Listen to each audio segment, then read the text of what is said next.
শরীরে কোমরে তাবিজ ঝুলিয়ে আছেন, রাসূলুল্লাহ সাল্লাল্লাহু আলাইহি ওয়াসাল্লাম বলেছেন যে তাবিজ ঝুলালো সে শিরক করলো। আজকে মাইকের আওয়াজ মাহফিলে যতদূর পর্যন্ত যাচ্ছে, যাদের কোমরে, যাদের হাতে, যাদের মাজায়, যাদের গলায় তাবিজ ঝুলে আছে, আল্লাহ রাসূল বলেছেন যে তাবিজ ঝুলালো সে শিরক করলো। আল্লাহ রাসূল বলেছেন সে শরীক স্থাপন করলো, সে শিরক করলো। সুতরাং যদি আপনার শরীরে তাবিজ থাকে, হাতে কোমরে পায়ে তাবিজ থাকে, আজকে এই বৈঠকে বসে এখনই তাবিজ খুলে যেতে হবে।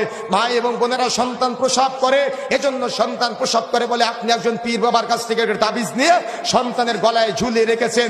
এই তাবিজ কাজ করতে পারে, তবে এটা হলো শিরক আকবার। আল্লাহ রাসূল সাল্লাল্লাহু আলাইহি ওয়াসাল্লাম বলেছেন শিরক। সুতরাং যে হুজুরে দিক না কেন সে হলো মুশরিক, আর যে ব্যবহার করবে সে হলো শিরককারী। সুতরাং তওবা করতে হবে, আল্লাহকে চিনতে হবে। তাবিজ ব্যবহার করবেন না, তাবিজ ব্যবহার করলে শিরক হয়। আমি একজন ডাক্তার, মেডিকেল সায়েন্সে তাবিজের কোনো বিশ্বাস নেই, বুঝছেন।